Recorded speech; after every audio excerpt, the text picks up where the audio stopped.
If you've been following Bill Burr's descent from edgy and countercultural comedian to full-on regime propagandist, you've probably been wondering when exactly his Howard Stern moment would come. Now, that's the moment where, as a comedian, Bill Burr completely drops the pretense of being an entertainer and embraces his role as a shill for the political establishment. We all knew that Burr was on this trajectory. It's been inevitable for some time, and now, beyond any doubt, that moment has arrived.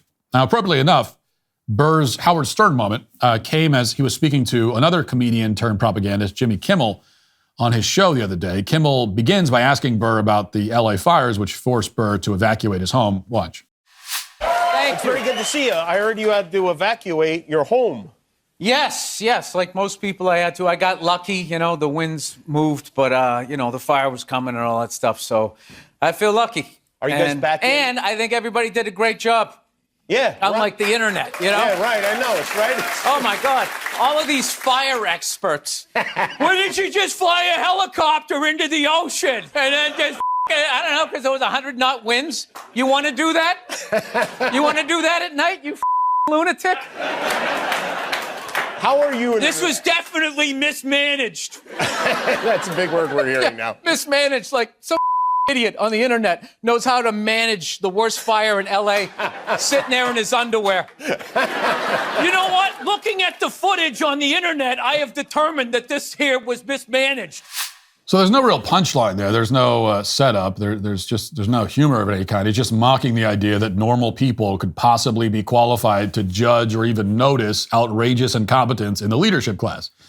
Even when that incompetence is burning down their city, Bill Burr thinks it's absurd for anyone on the internet to point that out. And this is a lecture that Burr is delivering after anonymous people on the internet have been proven again and again to be more reliable than the so-called experts on everything from COVID to Russian disinformation to January 6th, to gender, and so on. It's about as tone deaf and out of date as you can get. But to Bill Burr, I mean, this is the cutting edge of comedy. What's especially embarrassing about this is that if Burr actually cared about comedy and satire, there's a lot of material that he could be working with. It wouldn't make the political elites of Los Angeles very happy to hear it, but that's the whole point. For example, here's new reporting from Michael Schellenberger, quote, as fires raged and LA Mayor Karen Bass attended a cocktail party in Ghana, her deputy mayor for public safety was also unavailable because of an FBI raid at his house in connection to an investigation regarding a bomb threat that he allegedly made against City Hall. Now, I'll say that again. While the city was catching on fire, the mayor of Los Angeles was attending a cocktail party in Africa, a country she promised she'd stop visiting once she was like the mayor. And at the same time, the deputy mayor for public safety in Los Angeles was on leave following an FBI raid on his house related to a bomb threat that he allegedly made against City Hall. So nobody was paying attention to the fires because, the leadership in LA was either being investigated by the feds or in Africa. So it sounds like it's too absurd to be real, but it is. It's the kind of thing that actual comics could have a field day with. And of course, there were many more stories like this. There was Gavin Newsom telling the desperate woman that he was on the phone with Joe Biden, only to admit that he didn't actually have any cell service when she asked to see the phone. There's also the overweight lesbian fire chief who proudly stated that it's your fault if you get trapped in a fire, and so on and so on. But none of these comedic scenarios would play well on Reddit, so Bill Burr didn't bring any of them up. Instead, he attacked safer targets like Fox News and the insurance companies. Watch. I love how all the chatter out there is about bands of illegal immigrants and homeless people lighting fires. They light fires every day. They're living outside. They're cold. And this theory that some homeless guy without a car went from Altadena all the way to the Pacific Palisades, and then we have a hang glider. And they're talking about looting. But CNN and Fox News are not going to bring up the insurance companies that are just going to keep everybody's premiums and still give themselves a bonus. Yeah. Yes. Free Luigi. I love how they acted surprised. Why did that happen? I have no idea. He wrote on the bullets why it happened. So this is an attempt at humor that doesn't even make sense. He begins by acknowledging that homeless people and illegal migrants set fires all over the place all the time because, they want to stay warm. But then he says that it's totally absurd to conclude that these fires could have been set by homeless people or illegal immigrants because there was more than one fire in Los Angeles and they were far apart.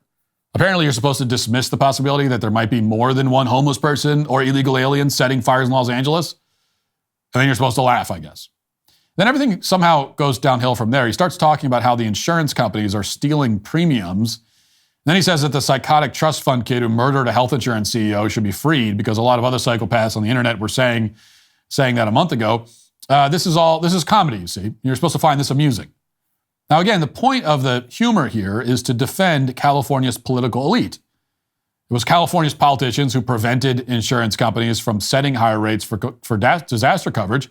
So the insurance companies did the rational thing, which was to cancel a lot of policies for homes in Pacific Palisades because they predicted a devastating fire was likely to occur. And instead of doing anything with this information, city officials didn't make sure the reservoir was full. They didn't fully staff the fire department. Instead, they flew to Africa and called in bomb threats to City Hall.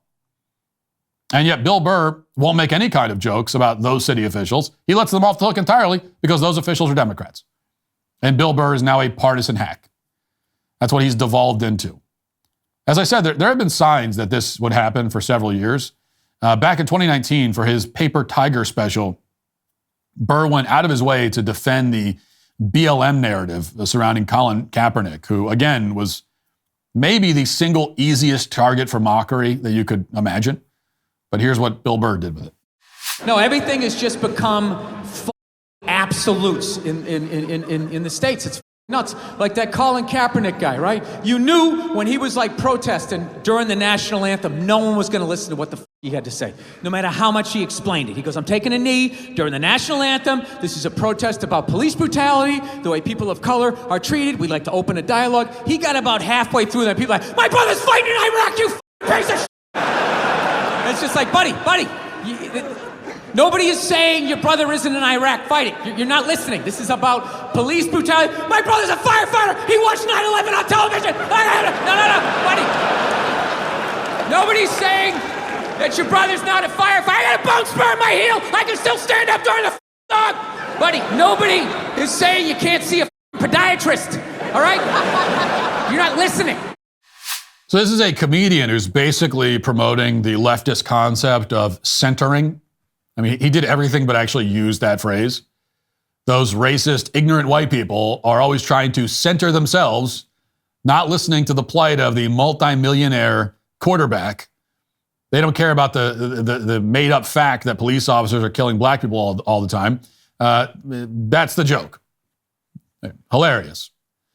This is a routine that feels like it was intended for the faculty lounge at, say, Vassar, but Bill Burr apparently thought that he had a winner with this one. He said something similar on his podcast at the time, quote, for me personally, I'm a white male heterosexual. I can basically, within reason, do whatever the F I want to do. Here's a guy who's making zillions of effing dollars and still feels this way. This is, I should probably shut the F up and listen to what he has to say. That's your edgy, unwoke comedian there. In other words, it can't possibly be that the guy is rich and wrong about this, trying to stay relevant. That's not possible. No rich person would ever push a false racial narrative in exchange for fame and even more wealth. This is the kind of insight that Burr is now capable of. But the truth is that that's kind of underselling the decline of Bill Burr as a comedian. Even when he's not trying to make some grand political statement on behalf of the Democrat Party, he's still falling flat. A few months ago, he appeared on SNL and had several moments where the audience had no response, at all, to what he was saying. Kind of brutal. Watch. I sat next to a shoeless cowboy on an airplane. Guy had no socks or shoes on the whole flight.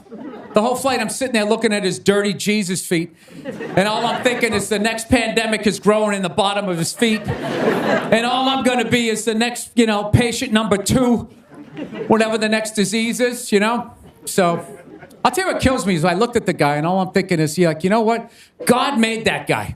And he keeps making that guy.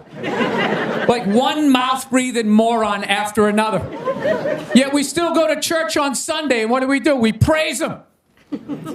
When is the constructive criticism coming? Dude, when's the last time you made a Gandhi? Somebody empathetic, I mean, not particularly PC or woke or whatever. It's just lame. Hard to watch. Hard to watch. I mean, if you go back and pull up clips of old Bill Burr routines from more than 10 years ago, it's like watching a completely different person. Yeah, he was actually a comedian for one thing. He was funny, and he was even insightful in his own way at certain points.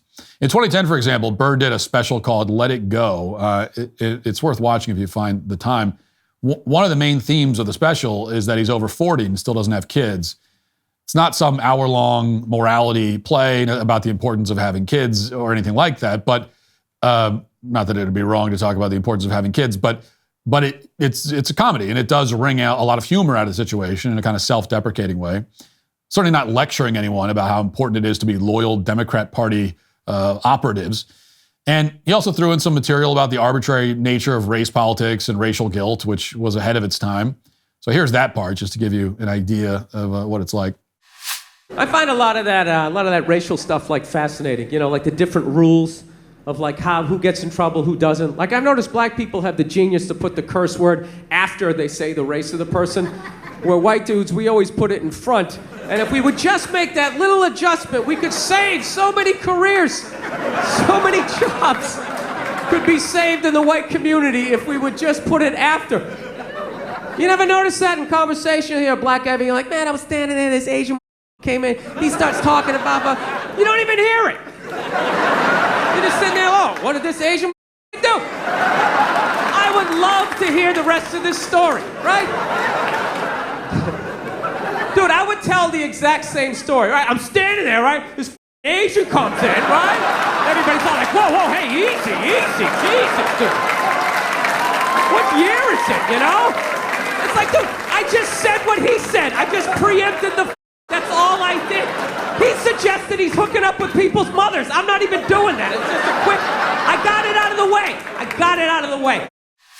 So, now that's actually funny. And it points out the kind of arbitrary rules that we have for language and the way that we treat different races and all that. It's funny. It's a funny observation. And watching that clip, it's not hard to see that Bill Burr's downfall is even more tragic than Howard Stern. I mean, Howard Stern was always a freak, as we've discussed before. The guy was always just a disgusting creep. But Burr at one point had genuine talent. He wasn't going for the lowest common denominator, and he certainly wasn't running interference for some of the most incompetent politicians in the country, people who destroyed their own city while getting a lot of people killed in the process solely because of his political affiliation. But that's what he's been reduced to.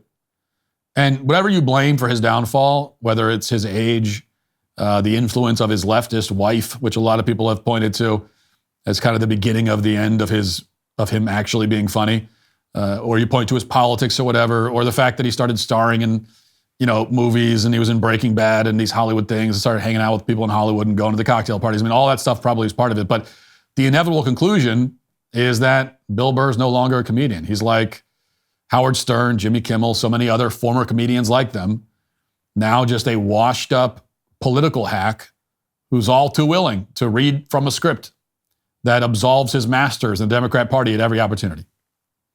And that is why Bill Burr, whose career began with a lot of promise and ended with a pitiful thud, is today, regrettably, canceled. Hey, YouTube, thanks for listening to the show. If you'd like access to my full show with no ads, you should go to dailywire.com and use promo code Walsh to get 2 months free on all annual plans. See you there.